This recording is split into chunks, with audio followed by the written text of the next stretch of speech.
وسلم گدھے کی سواری کیوں فرماتے تھے؟ پھر آپ صلی اللہ علیہ وسلم کے گھر میں 40 دن چولہا کیوں نہیں جلتا تھا؟ صرف جو اور کھجور پہ گزارا کیوں تھا؟ بھائی ایک طرف ہم کہہ رہے ہیں اپنے اوپر خرچ نہ کرنا یہ اچھی صفت نہیں ہے، بلکہ یہ بے انتہا بری صفت ہے. تو سوال پیدا ہوتا ہے پھر نبی نے اپنے اوپر خرچ کیوں نہیں کیا؟ اچھی خوراک کیوں نہیں کھائی؟ دیکھو اچھی سے دو طرح کی، ایک تو ہوتی ہے لذت والی خوراک، ایک ہے صحت کے لیے مفید. تو یہ بات تو ثابت ہے قرآن و سنت سے، ہمارے نبی نے جو خوراکیں کھائی ہیں صحت کے لیے اس سے اچھی کوئی خوراک ہو نہیں سکتی. اس پہ تو مستقل ایک بیان ہوا ہے میرا، اور کبھی موقع ملا دوبارہ انشاءاللہ اس ٹاپک پہ بات کروں گا کہ اسلام میں صحت کے کیا بیسک اصول ہیں، اور وہی آج میڈیکل سائنس نے ثابت کی ہیں سارے. کچھ چیزیں پہلے میڈیکل سائنس مان نہیں رہی تھی، اب ماننا شروع کر دیا اس کو. خیر، تو سوال پیدا ہوتا ہے ہمارے نبی صلی اللہ علیہ وسلم، حضرت جابر بن عبداللہ نا بخاری کی حدیث ہے، ایک دفعہ نماز پڑھا رہے ہیں وداؤٹ قمیض، صرف نیچے کا ازار ہے. تو کسی نے پوچھا کہ کیا اس طرح نماز ہو جاتی ہے کم کرتے کے بغیر؟ انہوں نے فرمایا میں جان کر اس لیے پڑھ رہا ہوں تاکہ آپ جیسے احمق لوگ مجھے ایسے نماز پڑھتے ہوئے دیکھیں اور پوچھیں کہ ایسے نماز ہو جاتی ہے. لِيَرَاكَ مِثْلُكَ الْأَحْمَقُ. فرمایا کیا نبی کے دور میں ہر ایک کو کرتا میسر تھا؟ کیا نبی کے دور میں کرتا کہاں ہوتا تھا؟ اتنی غربت تھی کہ ایک ہزار میں ہی لوگ نماز پڑھتے تھے. تو کیا تمہیں اتنا نہیں پتا نبی کے دور میں کہاں سے دو کپڑے لوگوں کے پاس آتے تھے؟ آج آپ کے لیے ٹھیک نہیں ہے کہ آپ بغیر قمیض کے نماز پڑھیں. خوب سمجھ لیں، صرف حدیث دیکھ کے مسئلہ نکال لینا یہ عوام کا کام نہیں ہے، یہ مجتہدین کا کام ہے. ان کی نظروں میں ساری حدیثیں ہوتی ہیں، ہر پہلو سے وہ غور کرتے ہیں.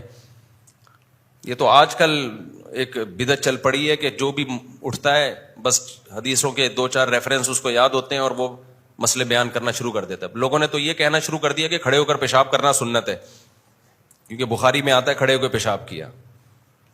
یہ ونس اپون اے ٹائم ایسا ہوا ہے. حضرت عائشہ کی کتنے سخت الفاظ ہیں کہ جو یہ کہے کہ نبی نے کھڑے ہو کر پیشاب کیا کبھی تصدیق نہ کرو. وجہ اس کی ہے کہ نبی کا یہ عام معمول نہیں تھا. پھر بھی ہم کہتے ہیں کہ ایک دفعہ کیا ہے نبی نے اور صحیح سند سے ثابت ہے، تو ونس اپون اے ٹائم ایسا ہو گیا. اس میں کوئی عذر ہو سکتا ہے، یہ بھی ہو سکتا ہے بتانے کے لیے کہ بھائی یہ ایک پہلو بھی سیرت کا ایک دفعہ سامنے آئے، کیونکہ ہر جگہ آپ کو بیٹھنے کے لیے جگہ میسر نہیں ہوتی. لیکن اس کو سنت قرار دینا اس ایک حدیث کی روشنی سے تھوڑی ہوگا. سنت تو جو عام معمول ہوتا ہے وہ سنت ہوتا ہے، کچھ مستثنیات ہوتے ہیں. تو اب میں یہ عرض کر رہا تھا کہ نبی صلی اللہ علیہ وسلم کی لباس پیون زدہ، آپ کی خوراک ناغے فاقے، سادہ سواری، گھر میں کوئی ڈنر سیٹ نہیں، ایک پیالہ ہے اسی میں پانی بھی پیا جائے گا، اسی میں دودھ بھی پیا جائے گا، اسی میں کھانا بھی کھایا جائے گا. ہمارے یہاں کتنے کتنے ڈنر سیٹ ہوتے ہیں. چاول کا چمچ الگ ہے، قورمے کا الگ ہے، اور اس کا ڈونگا الگ، اس کا ڈونگا الگ، اس کا ڈونگا الگ، اس کا ڈنر سیٹ ہی کا ایک نہ ختم ہونے والا سلسلہ ہے. تو ہمارے نبی نے ایسی سادہ زندگی کیوں تھی؟ اب دو وجہ ہو سکتی ہیں. یا تو آپ کے پاس پیسہ ہی نہ ہو. کیا خیال ہے بھائی اسلام کہتا ہے کہ جو اپنے اوپر خرچ نہیں کرتا وہ کنجوسی سے بھی اوپر کی لیول پر ہے. شہی ہے وہ، شین ہا. لیکن یہ اس کے لیے جس کے پاس پیسہ ہو نا، ہے ہی نہیں تو کیا کرے گا؟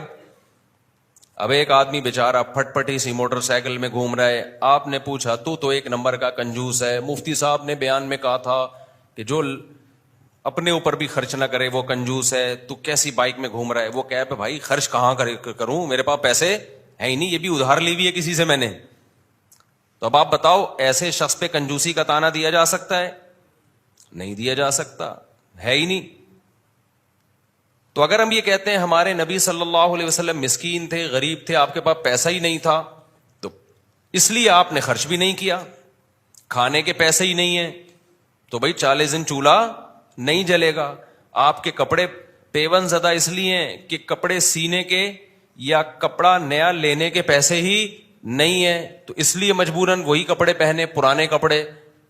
تو اگر ہم یہ بات کرتے ہیں تو ایک اور اشکال ہوتا ہے پھر, بھائی یہ بات تو اس لیے درست نہیں ہے. وَالضُّحَىٰ وَاللَّيْلِ اِذَا سَجَا میں اللہ نے کیا فرمایا, وَوَجَدَكَ عَائِلًا فَأَغْنَىٰ, اے نبی آپ مسکین تھے, غریب تھے, اللہ نے آپ کو غنی کر دیا. حضرت خدیجہ سے جب آپ کا نکاح ہوا تو حضرت خدیجہ کے پاس پیسہ تھا مزاربت کے لیے, وہ پیسہ انویسٹ کے لیے آپ کو کوئی ایماندار شخص چاہیے تھا, اور نبی صلی اللہ علیہ وسلم کی امانت اور صداقت مشہور تھی. آپ نے ان سے نکاح کیا کہ میرا پیسہ آپ انویسٹ کریں گے, کاروبار کریں گے, اور پروفٹ آپس میں ہم دونوں کیا کریں گے, شیئر کریں گے.